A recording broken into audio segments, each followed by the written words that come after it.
This video is brought to you by my friends over at Thomann. Check out the affiliate link in the description and use that for your next musical purchase to support the channel. Hi everybody, Levi Clay here, back again for another daily transcription, and today we have something very different.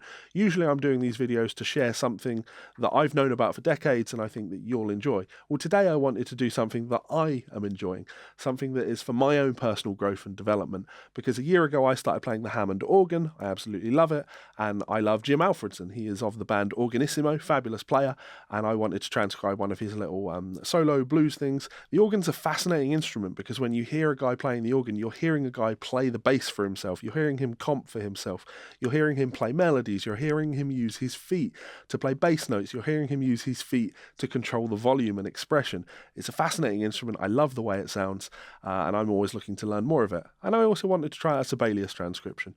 So yeah, check out the link to Thomann in the description. Big thanks to those guys. They have sorted me out with a hell of a good price on a new organ, because I keep buying organs apparently.